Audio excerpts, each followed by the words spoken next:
Discuss करेंगे reasoning के topic puzzle के पार्ट 2 के बारे में। अगर अभी तक आपने इसके फर्स्ट वीडियो को नहीं देखा है तो एक बार फटाफट से आप फर्स्ट वीडियो को देखकर आ जाइएगा, ताकि आपके सारे के सारे जो कॉन्सेप्ट्स हैं वो सारे क्लियर हो जाए। क्योंकि ना ही इसके अंदर कोई फॉर्मूला होता है और ना ही कोई इसके कोई रूल्स होते हैं, तो हमने इसके कॉन्सेप्ट के थ्रू इसको समझने की कोशिश की इसके पार्ट फर्स्ट के अंदर, और वही कॉन्सेप्ट उससे बेटर कॉन्सेप्ट हम लगाएंगे इसके पार्ट सेकंड में। मैं सुनील फगड़िया, आप देख रहे हैं यूट्यूब चैनल ट्रिक रीजनिंग। दोस्तों आज हम इसके पार्ट सेकंड को क्वेश्चंस के माध्यम से समझने की कोशिश करते हैं। आई होप आपको बिल्कुल क्लियर अच्छे से समझ में आ जाएगा। दोस्तों वीडियो को अगर आप पूरा देखोगे तो आपके कभी कोई क्वेश्चन नहीं फंसेगा। हर टाइप का क्वेश्चन आज मैं आपके साथ लेकर आया हूं। चलो शुरू करते हैं अपना question number first. Question number first देखना, आपके सामने स्क्रीन पर क्वेश्चन नंबर फर्स्ट आ चुका है। क्वेश्चन नंबर फर्स्ट के अंदर कह रहा है एक बिल्डिंग में 1 से 7 नंबर की मंजिलें इस तरह हैं कि भूतल नंबर 1 है। तो सबसे पहले क्या लिख देंगे हम, एक बिल्डिंग में 1 से 7 नंबर की मंजिल है। तो सबसे पहले हमारे पास कॉलम बनेगा, वो किसका बनेगा दोस्तों, मंजिल का कॉलम बनेगा। सबसे पहले कॉलम किसका बनेगा, मंजिल का कॉलम बनेगा। उसके बाद में मंजिल के बाद में क्या दे रखा है, इसके ऊपर नंबर 2 है और उसके ऊपर क्रम बढ़ता जाता है। उससे सबसे ऊंची मंजिल नंबर 7 है। हर एक मंजिल पर 7 लोग रहते हैं। ABCDEF और G में से एक व्यक्ति रहता है। A चौथी मंजिल पर रहता है, EF की मंजिल से एकदम नीचे है। ये सारी इंफॉर्मेशन हमें दे रखी है।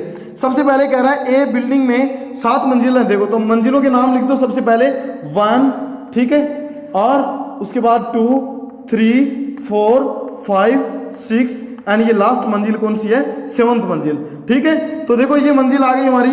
तो अब मंजिलें आ गई। मंजिलों के बाद में क्या कह रहा है कि इनके ऊपर कौन रहते हैं, फिर कह रहा है इसके ऊपर क्रम इनका यही नहीं है, इसके ऊपर नंबर 2 है। भूतल नंबर 1 है, भूतल नंबर 1 है। जो नीचे वाला है वो कहाँ है, 1 नंबर है। ठीक है, 1 नंबर मंजिल है, नीचे वाला उसको 1 नंबर बोल रहे हैं। उसके बाद में उसको 2 नंबर, फिर 3 नंबर, फिर 4 नंबर, फिर 5 नंबर। ठीक है, 5 नंबर, उसके बाद में 6 नंबर और ये आ गया अपना 7 नंबर। क्लियर आपके? आगे चलो चलते हैं। हर एक मंजिल पर 7 लोगों ABCDEF और G में से एक व्यक्ति रहता है। एक व्यक्ति रहता है। A चौथी मंजिल पर रहता है। चौथी मंजिल पर दोस्तों कौन रहता है, A चौथी मंजिल पर रहता है। एक कॉलम हम लोग बना देंगे। इसके बाद में आगे अगर कुछ नहीं का भी दे रखा है वो भी दे देंगे। ठीक है, यहाँ क्या है, इनका नाम है और ये क्या है, इनकी मंजिलें हैं। ये तो बिल्डिंग है, बिल्डिंग की मंजिलें हैं और इनको क्या दे रखा है, ये मंजिल आ गई, क्रम है ना, ये मंजिलों का क्रम दे दिया। अब देखो क्या कह रहा है, अब हमें कह रहा है कि सबसे ऊंची मंजिल नंबर 7 है। हर एक मंजिल पर ये लोग रहते हैं। A चौथी मंजिल पर रहता है। EF की मंजिल से एकदम नीचे की मंजिल पर रहता है। E है वो F की मंजिल से एकदम नीचे की मंजिल पर रहता है। इसका मतलब E और F कुछ इस तरह आएंगे। आगे कह रहा है हमें F दूसरी या 7वीं मंजिल पर नहीं रहता। F कहाँ नहीं रहता, न तो F यहाँ रहता है और न ही F न तो यहाँ रहता है, ये मंजिल है दूसरी, और न ही F यहाँ रहता है। तो F दूसरी और 7वीं मंजिल पर नहीं रहता है। आगे कह रहे हैं C किसी विशेष विषम नंबर, ये विषय नहीं है न ही विशेष है, क्या है, विषम नंबर वाली मंजिल पर नहीं रहती है। C किसी भी विषम नंबर वाली मंजिल पर नहीं रहती है। विषम क्या है, ये भी है, तो C यहाँ भी नहीं रहेगी और C कहाँ नहीं रहेगी, C यहाँ भी नहीं रहेगी दोस्तों, और C यहाँ भी नहीं रहेगी। C कहाँ रह सकती है, यहाँ रह सकती है, और C कहाँ रह सकती है, यहाँ पर भी रह सकती है।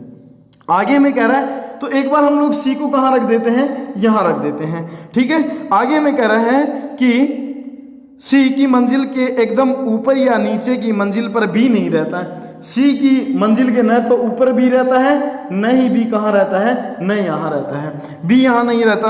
आगे हमें कह रहा है D सबसे ऊपर की मंजिल पर नहीं रहता, D यहाँ नहीं रहता। ये लो इस मंजिल पर ये 3 लोग नहीं रहते। आगे कह रहे हैं G E की मंजिल से नीचे की मंजिल किसी भी मंजिल पर नहीं रहता। G है वो E से नीचे, G E से नीचे नहीं रहता। ठीक है, E से नीचे नहीं रहता, इसका मतलब कहाँ रहेगा, E से ऊपर रहेगा कौन, G। तो G है वो E से ऊपर की मंजिल पर रहेगा। अब C यहाँ भी नहीं रहेगा, यहाँ भी नहीं रहेगा, यहाँ भी नहीं रहेगा, और C यहाँ रह लिया। ठीक है, ये तो बात अपनी आ गई C। उसके बाद में बी के बारे में दे रखा, बी यहाँ नहीं रहेगा, यहाँ नहीं रहेगा, और तो बी कहाँ जाएगा दोस्तों, बी यहाँ भी आ सकता है, यहाँ भी आ सकता है और यहाँ भी आ सकता है। और कुछ इंफॉर्मेशन दे रखी है क्या, एफ दूसरी या सी किसी विषम नंबर वाली मंजिल पर नहीं रहता, एफ दूसरी या सातवीं मंजिल पर नहीं रहता, तो एफ कहाँ रह जाएगा, एफ के लिए और स्पेस कहाँ पे है, एफ के लिए यहाँ भी है, यहाँ भी है और यहाँ भी है। आगे क्या कह रहा है देखो, जी ई की मंजिल से नीचे किसी भी मंजिल पर नहीं रहता, डी सबसे ऊपर की मंजिल पर नहीं रहता, डी सबसे ऊपर की मंजिल पर नहीं रहता, इसका मतलब डी कहाँ रह जाएगा, डी यहाँ भी रह सकता है, तो डी को कहाँ रख देंगे, यहाँ रख देंगे। अब आगे क्या कह रहा है, आगे में कह रहा है कि जी ई की मंजिल से नीचे किसी भी मंजिल पर नहीं रहता, जी ई की मंजिल से नीचे किसी भी मंजिल पर नहीं रहता, इसका मतलब जी कहाँ रह सकता है, ऊपर ही ऊपर रह सकता है। और ई और एफ का पेयर कहाँ आएगा, ई एफ यहाँ नहीं आएगा दोस्तों, तो एफ कहाँ आ जाएगा, एफ नीचे आ जाएगा, और ई कहाँ है, सॉरी एफ आ जाएगा यहाँ, और ई कहाँ आ जाएगा, यहाँ पे आ जाएगा। उसके बाद में सी यहाँ नहीं आएगा, बच गया कौन हमारे पास में, बी बच गया। तो बी की पोजीशन कहाँ आ गई, ये आ गई, यहाँ पर कौन रहेगा, बी रहेगा।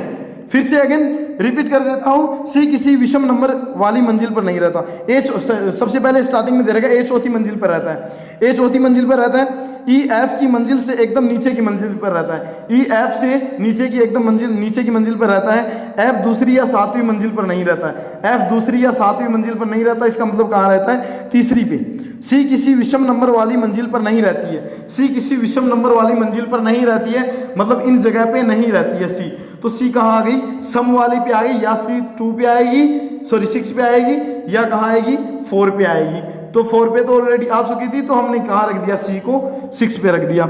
आगे कह रहे हैं कि बी इसके ऊपर और नीचे नहीं रहता दोस्तों, बी इसके ऊपर भी नहीं रहता और नीचे भी नहीं रहता, इसका मतलब कहाँ रहेगा, बी सबसे नीचे आ जाएगा। आगे कह रहा है डी सबसे ऊपर की मंजिल पर नहीं रहता है, डी है वो सबसे ऊपर की मंजिल पर नहीं रहता, तो डी कहाँ आ जाएगा, यहाँ आ जाएगा।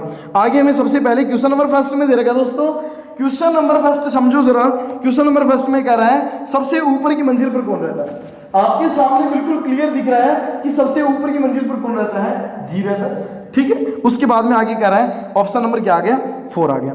डी की मंजिल के एकदम ऊपर कौन रहता है, डी की मंजिल के एकदम ऊपर कौन रहता है प्यारे बच्चों, सी रहता है, ठीक है।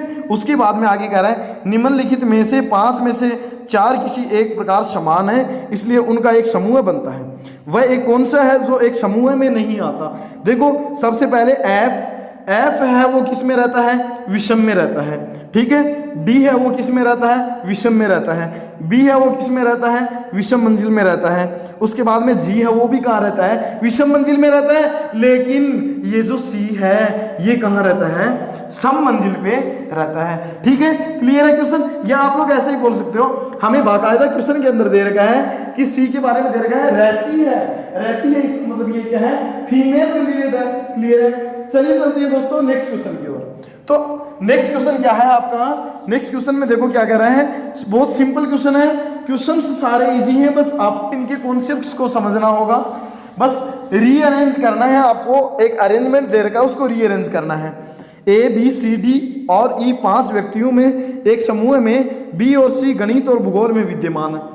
देखो क्या है, ए बी सी डी और ई 5 व्यक्ति हैं, तो क्या कह रहे हैं, बी और सी गणित और भूगोल में विद्यमान बुद्धिमान है ना, तो बी एक तो बी आ गया, ठीक है, और क्या आ गया, सी आ गया। बी और सी किस में है, गणित और भूगोल में। तो दोस्तों हमने क्या लिख दिया इसके आगे, गणित और भूगोल, ठीक है। 2 सब्जेक्ट तो इसके हो गए और 2 ही सब्जेक्ट किसके हो गए, गणित और भूगोल इसके हो गए, ठीक है, गणित और भूगोल। समझ में आ गया। चलिए दोस्तों आगे चलते हैं। आगे इसी कड़ी में हमें कह रहा है बी और डी राजनीतिक विज्ञान और भूगोल में बुद्धिमान है, ठीक है। बी और डी राजनीतिक विज्ञान, तो ये किस में है दोस्तों, पॉलिटिक्स में, ठीक है, या पॉलिटिकल साइंस में बुद्धिमान है। और ये भी किस में है, राजनीति और भूगोल में भी ऑलरेडी हो चुका है, और यहाँ क्या आ जाएगा दोस्तों, भूगोल आ जाएगा। आगे में कह रहा है डी और ई राजनीतिक विज्ञान और जीव विज्ञान में, डी किस में है, डी है वो राजनीतिक विज्ञान में आ गया, और किसमें, जीव विज्ञान में, और ये भी किसमें आ गया, राजनीति विज्ञान और जीव विज्ञान। प्यारे दोस्तों क्वेश्चन को समझना है, बहुत ही इजी क्वेश्चंस हैं सारे, आपको बस इनके कॉन्सेप्ट समझते जाना कि अगला किस तरीके से इनको रीअरेंज कर रहा है, ये किस तरीके से क्वेश्चन बनाया है, ये क्वेश्चन समझना है, कोशिश करो इजीली समझ में आ जाएगा। आगे हमें कह रहा है ई जीव विज्ञान, इतिहास और राजनीति विज्ञान में बुद्धिमान है। जीव विज्ञान, राजनीति विज्ञान और इतिहास मतलब दोस्तों हिस्ट्री में, ठीक है, हिस्ट्री में क्या है, बुद्धिमान है। अब हमें कह रहा है राजनीति विज्ञान, इतिहास, जीव विज्ञान, राजनीति विज्ञान, इतिहास, जीव विज्ञान, इन तीनों में बुद्धिमान कौन है मेरे प्यारे दोस्तों? अपना ऑप्शन नंबर डी आ गया। सब बुद्धिमान कौन है इन तीनों में? ई है। अगर यहाँ क्वेश्चन में कह देता ए, देखो ए के बारे में क्या दे रखा था, गणित, और ए के बारे में दे रखा था गणित और इतिहास, है ना, तो गणित में ये भी आ गया, और गणित इतिहास इसका लिखा नहीं था हमने, गणित और इतिहास, ठीक है। तो दोस्तों क्वेश्चन से सारे इजी हैं, बस कॉन्सेप्ट समझते जाओ साथ में, गणित और इतिहास, है ना, ये गणित और इतिहास आ गया, ये थोड़ा सा छूट गया था। अब देखो अब क्या है, अगर आपको ये पूछ लिया गणित, भूगोल और इतिहास में कौन बुद्धिमान है, तो क्या आ गया, सी आ गया। ऐसे पूछ लिया गणित में बुद्धिमान कौन कौन है, तो ए बी सी है, वो किसमें बुद्धिमान है, गणित में बुद्धिमान है, ठीक है। तो दोस्तों अब उसके बाद में चलते हैं हम लोग नेक्स्ट क्वेश्चन की ओर। जब नेक्स्ट क्वेश्चन में कह रहा है मधु और शोभा ड्रामा और कंप्यूटर में, मधु और शोभा ड्रामा और कंप्यूटर में क्या है, निपुण है। मधु, नाम लिख दो दोस्तों इनके, मधु और शोभा, मधु और शोभा, और क्या दे रखा है, अंजलि, पूनम, निशा, अंजलि, अंजलि, और क्या है, पूनम आ गई, और क्या आ गई, निशा आ गई, ठीक है। और भी दे रखा है क्या कोई नाम? और कोई नाम नहीं दे रखा है। कह रहा है मधु और शोभा ड्रामा और कंप्यूटर विज्ञान में निपुण है। मधु और शोभा ड्रामा और कंप्यूटर विज्ञान में निपुण है। ड्रामा और कंप्यूटर, कंप्यूटर, ठीक है, ड्रामा और कंप्यूटर, ये भी किस में आ गई, ड्रामा और कंप्यूटर, ड्रामा और कंप्यूटर में निपुण है। आगे में कह रहा है अंजलि, पूनम और निशा भौतिक, अंजलि, पूनम और निशा भौतिक मतलब फिजिक्स और हिस्ट्री में निपुण है। तो भौतिक लिख देंगे यहाँ, और क्या लिख देंगे, भौतिक और इतिहास, भौतिक और इतिहास।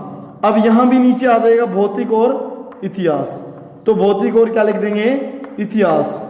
चलो आगे इसमें क्या कह रहा है, निशा भी क्या है, भौतिक और इतिहास में निपुण है, भौतिक और इतिहास में निपुण है। आगे क्या कह रहा है, चलो निशा और अंजलि भौतिकी तथा गणित में निपुण है। निशा और अंजलि भौतिकी तथा गणित में निपुण है, तो इनका एक सब्जेक्ट दोनों में और जुड़ जाएगा, यहाँ भी गणित आ गया और यहाँ भी क्या आ गया, गणित आ गया, ठीक है। क्लियर है क्वेश्चन। आगे पूनम और शोभा इतिहास और ड्रामा में निपुण है। पूनम और शोभा, पूनम और शोभा इतिहास और ड्रामा में निपुण है, तो यहाँ तो क्या आ जाएगा, इतिहास, और यहाँ ड्रामा, ठीक है। यहाँ तो क्या आ गया, इतिहास, यहाँ तो आ गया दोस्तों इतिहास आ गया, और यहाँ क्या आ गया, ड्रामा, ठीक है। चलो चलते हैं आगे। क्वेश्चन में क्या दे रखा है, कंप्यूटर विज्ञान, इतिहास और ड्रामा में कौन निपुण है। कंप्यूटर विज्ञान, इतिहास और ड्रामा में कौन निपुण है, आपके सामने बिल्कुल सटीक आंसर दे रखा है इसका, क्या है, शोभा। शोभा ड्रामा, कंप्यूटर विज्ञान और इतिहास तीनों में निपुण है, ठीक है। क्लियर है क्वेश्चन। चलिए चलते हैं नेक्स्ट क्वेश्चन की ओर। एक अच्छा सा क्वेश्चन और है दोस्तों। अब उस क्वेश्चन के अंदर क्या कह रहा है, क्वेश्चन सिंपल है, बहुत सिंपल क्वेश्चन है, ये तो छोटे छोटे क्वेश्चन हैं। इसका पार्ट फर्स्ट अगर आपने नहीं देखा है तो आप लोग ऊपर आई बटन पर क्लिक करके इसके पार्ट फर्स्ट को देख सकते हैं। नेक्स्ट क्वेश्चन में कह रहा है 8 व्यक्ति A B C D E F और जी। तो सबसे पहले इसके बाद में क्या कह रहा है, डेट दे रखी है कोई, तो सबसे पहले हम कॉलम बनाएंगे दोस्तों दिनांक का, किसका बनाएंगे, डेट का कॉलम बना लेंगे। उसके बाद में क्या लिखेंगे, इनका नाम का कॉलम बन जाएगा। अब देखो हमें क्या कह रहा है, अब आगे हमें कह रहा है कि ये जन्मदिन मनाते हैं अपना, कब मनाते हैं, जनवरी और मार्च के महीनों में। डेट क्या है इनकी, फिक्स डेट है 8, 15, 19 और 23। तो 8 जनवरी आ गई, सबसे पहले 8 जनवरी आ गई। उसके बाद में क्या आ गई अपने पास में 8, 15 जनवरी आ गई। उसके बाद में क्या आ गई, 15 के बाद में 19 जनवरी आ गई, ठीक है। 19 जनवरी के बाद में क्या आ गई, 23 जनवरी आ गई, ठीक है। 23 जनवरी के बाद में क्या आ गया, 23 जनवरी के बाद में वापस से हमारे पास में 8 मार्च आ गया। 8 मार्च के बाद में क्या आ गया, 15 मार्च आ गया। 15 मार्च के बाद में क्या आ गया, 19 मार्च आ गया। और 19 मार्च के बाद में दोस्तों क्या आ गया, 23 मार्च आ गया। अब हम इसकी क्या करते हैं, एक टेबल बना लेते हैं और टेबल के अकॉर्डिंग हम इसको जैसे जैसे अगला कहेगा क्वेश्चन में वैसे वैसे हम इसको क्या करेंगे, अरेंज करते चले जाएंगे और क्वेश्चन हो जाएगा, है ना। तो देखो ए का जन्मदिन दिए गए महीने की 19 तारीख को है। ए का जन्मदिन दोस्तों कहाँ है, ए का जन्मदिन या तो यहाँ है, ठीक है, या ए का जन्मदिन कहाँ है, यहाँ है। ए इन दो जगह पे ही आएगा। आगे मैं कह रहा, देखो आगे कह रहा है ए और एच के मध्य केवल एक व्यक्ति अपना जन्मदिन मनाता है। ए और एच के मध्य केवल एक व्यक्ति अपना जन्मदिन मनाता है। तो ए को मान लिया यहाँ आ गया, तो एच कहाँ आ जाएगा, ए यहाँ आ गया और एच ले लिया यहाँ पे, ठीक है, ए और एच ले लिए यहाँ पे। आगे में कह रहे हैं एच और बी के मध्य 3 व्यक्ति अपना जन्मदिन मनाएंगे। एच और बी के मध्य 3 व्यक्ति अपना जन्मदिन मनाएंगे, 1 2 3। तो यहाँ क्या आ गया, बी आ गया। उसके बाद में कह रहा है एच और सी के मध्य 2 व्यक्ति जन्मदिन मनाते हैं। एच और सी के मध्य 2 व्यक्ति जन्मदिन मनाते हैं, ये लो सी आ गया। उसके बाद में सी और एफ के मध्य 2 व्यक्ति अपना जन्मदिन मनाएंगे। सी और एफ के मध्य 2 व्यक्ति अपना जन्मदिन मनाएंगे। तो दोस्तों अगर ऊपर एफ को लिखना चाहूँ तो एफ यहाँ आएगा, यहाँ नहीं आ सकता। सी और एफ के मध्य 2 व्यक्ति मनाते हैं, इसका मतलब एफ कहाँ आ जाएगा दोस्तों, यहाँ आ जाएगा, ठीक है। आगे में कह रहा है कि डी और ई के मध्य केवल एक व्यक्ति जन्मदिन मनाता है। डी और ई के मध्य केवल एक व्यक्ति जन्मदिन मनाता है। और फिर कह रहा है डी का जन्मदिन दिए गए महीने की 23 तारीख को नहीं है। डी यहाँ नहीं है, डी और ई का के लिए जगह अपने पास में ओनली यहाँ पर है। तो डी अगर यहाँ नहीं है तो दोस्तों कहाँ आएगा, डी यहाँ आ जाएगा। यहाँ कौन आ जाएगा, ई आ जाएगा। उसके बाद हमारे पास में क्या बचा हुआ, क्वेश्चन में देखो हमारे पास है जी, यहाँ कौन आ जाएगा, जी आ जाएगा। सबसे पहले जरा क्वेश्चन में देखो, क्वेश्चन के अंदर क्या कह रहा है। सबसे पहले क्वेश्चन में कह रहा है 8 जनवरी को किसका जन्मदिन है। 8 जनवरी को दोस्तों किसका जन्मदिन है, एच का, जो कि ऑप्शन नंबर ई में दे रखा है। आगे कह रहा है सी का जन्मदिन किस तारीख को है। सी का जन्मदिन किस तारीख को है, 23 जनवरी को है, ऑप्शन नंबर सी। डी के ठीक बाद अपना जन्मदिन कौन मनाएगा, डी के ठीक बाद अपना जन्मदिन एफ मनाएगा, ऑप्शन नंबर ई। ए और जी के मध्य कितने व्यक्ति अपना जन्मदिन मनाएंगे, ए और जी के मध्य कितने व्यक्ति, कोई नहीं मनाएगा दोस्तों, क्या आ गया, ऑप्शन नंबर ई आ गया, ठीक है। तो आई होप दोस्तों क्वेश्चन आपके अच्छे से क्लियर हो गया होगा। अब इसके बाद में हम लोग चलते हैं, एक बहुत ही अच्छा क्वेश्चन है, बहुत सिंपल क्वेश्चन है, लेकिन क्वेश्चन को थोड़ा सा घुमा के दिया है, लैंग्वेज को थोड़ा घुमा के दिया, उस लैंग्वेज को हम यहाँ समझने की कोशिश करेंगे, ठीक है। चलिए देखते हैं क्वेश्चन नंबर फर्स्ट। सॉरी, इसके अंदर क्या निर्देश जो दे रखे हैं वो निर्देश देखो जरा क्या दे रखा है। दिल्ली में सबसे पहले शहर दे दिया है दिल्ली, इस शहर का तुम स्पेशली ध्यान रखना, अभी बता देता हूं। सबसे पहले नाम का कॉलम बना लिया हमने, नाम के बाद किसका बना लिया, नाम के बाद में बना लिया हमने शहर का कॉलम बन गया मेरे प्यारे दोस्तों। शहर के बाद में क्या बन गया, शहर के बाद में बन गया वाद्य यंत्र, ठीक है। शहर के बाद में क्या बन गया, वाद्य यंत्र का बन गया, और वाद्य यंत्र का बाद में क्या होगा, नहीं का बन जाएगा, जो ये काम नहीं करता है, ठीक है। अब देखो कितने लोग हैं, लोग हैं हमारे पास में 7 व्यक्ति हैं, ए और उसके बाद में बी और उसके बाद में सी और उसके बाद में डी, उसके बाद में ई, ठीक है, ई, उसके बाद एफ, उसके बाद में जी। ये 7 लोग हमारे पास अवेलेबल हैं और इन्हीं का एक ऑर्डर अरेंज करना है हमें, ठीक है। ऑर्डर किस तरह अरेंज होगा जरा ध्यान से समझना क्वेश्चन को।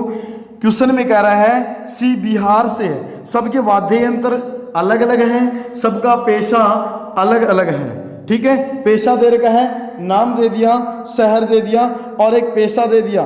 तो पेशा हम कहाँ लिखेंगे, वाद्य यंत्र भी दे दिया, क्या वाद्य यंत्र भी दे दिया ना, शहर दे दिया, वो यहाँ किसका कॉलम आ जाएगा, पेशा भी दे दिया, तो पेशा का कॉलम और बना देंगे, सिंपल है। आगे हम किसका बना देंगे, नहीं का कॉलम भी बनाना जरूरी होता है दोस्तों, ठीक है, ताकि हमें बार बार इधर उधर नहीं लिखना पड़े, भटकना नहीं पड़े, ठीक है। अब देखो क्वेश्चन में क्या कह रहा है, क्वेश्चन में कह रहा है सी बिहार से है और एक डॉक्टर है। सी क्या है, सी एक बिहारी बाबू है, सी बिहारी बाबू है और क्या है, डॉक्टर है। सी बिहार से है और डॉक्टर है, पैसा क्या हो गया इसका, डॉक्टर हो गया भाई सी का, सी डॉक्टर साहब है। आगे कह रहा है ई और एफ मेंडोलिन और वायोलिन बजाते हैं। ई और एफ क्या बजाते हैं दोस्तों, मेंडोलिन और वायोलिन, मेंडोलिन और वायोलिन बजाते हैं, इन्हीं में से कुछ बजाते हैं। आगे चलो, आगे कह रहा है ये केरला से नहीं है, गुड, ये कहां से नहीं है, केरला से नहीं है, इंफॉर्मेशन देता जा रहा है अगला, साफ साफ है ना। आगे कह रहा है व्यक्ति जो केरला से है, एक इंजीनियर और गिटार बजाता है। ये लो एक पेयर बन गया, केरल इंजीनियर, केरल इंजीनियर और क्या आ गया, गिटार बजा रहा है ये बैठा बैठा ना, ठीक है। केरल में एक इंजीनियर है, वो गिटार बजा रहा है वहां बैठा बैठा। आगे कह रहे हैं वकील सितार बजाता है, वकील क्या बजाता है, वकील सितार बजाता है। ये लो वकील क्या बजाता है दोस्तों, सितार बजाता है, तो वकील क्या बजाएगा, सितार बजाएगा। आगे में क्या कह रहा है, व्यावसायिक जो यूपी से है वायोलिन बजाता है। अरे व्यावसायिक है वो कहां से है, व्यावसायिक कहां से है, उत्तर प्रदेश से है और यूपी से है, और क्या बजाता है, वायोलिन बजाता है। कितना सिंपल है, समझो आगे क्वेश्चन को। क्या कह रहा है, टीचर और क्रिकेटर बांसुरी और पियानो बजाते हैं। दोस्तों टीचर और क्रिकेटर, ठीक है, ऐसे लिखनी पड़ेगी हमें इंफॉर्मेशन। क्या बजाते हैं, बांसुरी बजाते हैं, और क्या बजाते हैं प्यारे दोस्तों, पियानो बजाते हैं, बांसुरी और पियानो बजाते हैं, ठीक है। टीचर और क्रिकेटर बांसुरी और पियानो बजाते हैं। आगे कह रहा है इनका क्रम यही नहीं है। एफ एक पायलट है, एफ क्या है, पायलट, तो पायलट कहाँ जाएगा, पायलट का पैसा ये आ जाएगा, एफ का पैसा ये आ गया। चलो आगे कह रहे हैं महाराष्ट्रियन टीचर है। महाराष्ट्रियन क्या है, महाराष्ट्र वाला क्या है दोस्तों, टीचर। महाराष्ट्र वाला क्या है, टीचर है। और टीचर क्या करता है, या तो बांसुरी बजाता है या पियानो बजाता है, या तो बांसुरी बजाता है या पियानो बजाता है। और टीचर आगे कह रहा है गुजराती पियानो बजाता है, तो महाराष्ट्रियन क्या बजाएगा दोस्तों, बांसुरी बजाएगा। महाराष्ट्र वाला क्या बजाएगा, बांसुरी बजाएगा।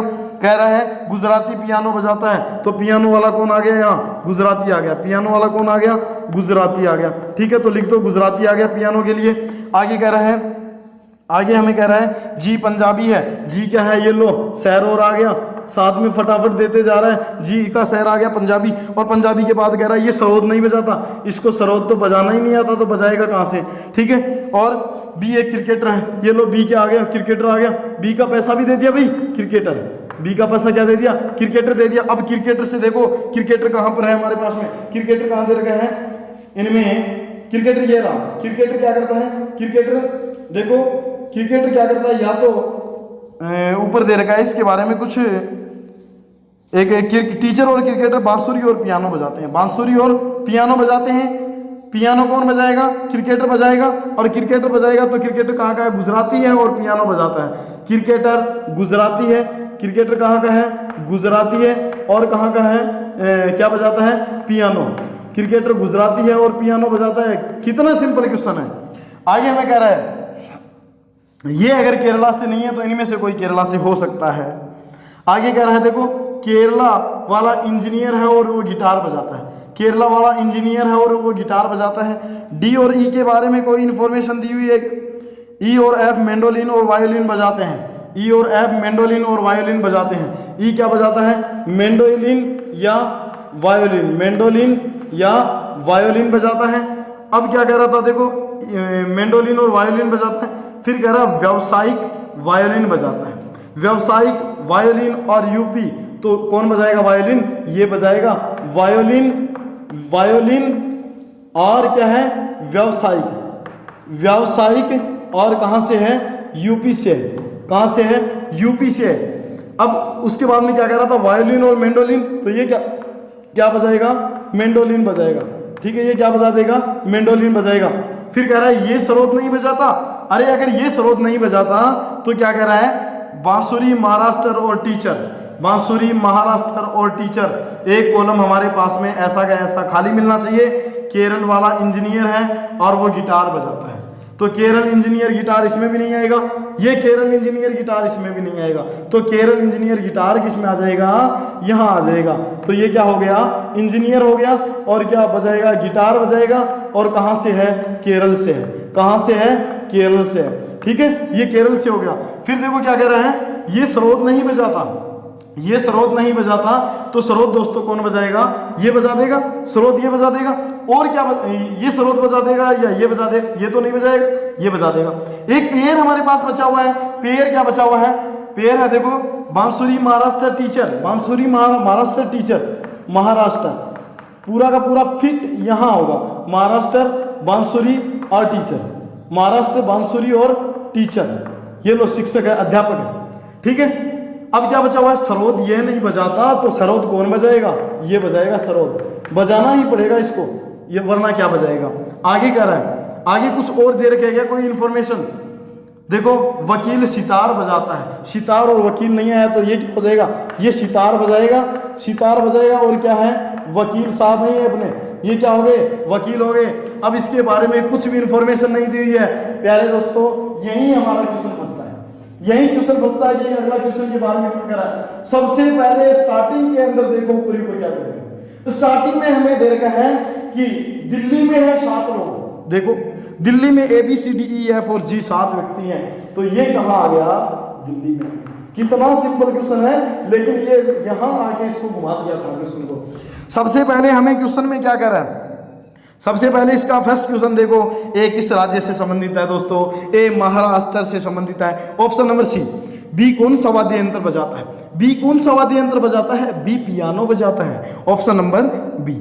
सी कौन सा वाद्य यंत्र बजाता है? सी क्या बजाता है? सी सरोद बजाता है, option number C, sorry option number sarod का ऑप्शन नंबर ई है। डी का व्यवसाय क्या है? डी का व्यवसाय क्या है? इंजीनियर है। डी क्या है दोस्तों? इंजीनियर है। आगे कह रहा है ई किस राज्य से संबंधित है? ई किस राज्य से संबंधित है? ई यूपी से संबंधित है, ठीक है। तो आई होप दोस्तों, उम्मीद करता हूं आपको क्वेश्चन अच्छे से क्लियर हो गया होगा। अगर अभी तक आपने कोई डाउट है, कोई भी छोटा मोटा डाउट रहता है, तो आप मुझे कमेंट सेक्शन में कमेंट कर सकते हैं, आपकी 101% हेल्प की जाएगी, ठीक है दोस्तों। मिलते हैं नेक्स्ट वीडियो में, और शुक्रिया। इसी के साथ ही देखते रहिए यूट्यूब चैनल ट्रिक रीजनिंग। आपका दिन शुभ हो, have a nice day, thank you, शुक्रिया।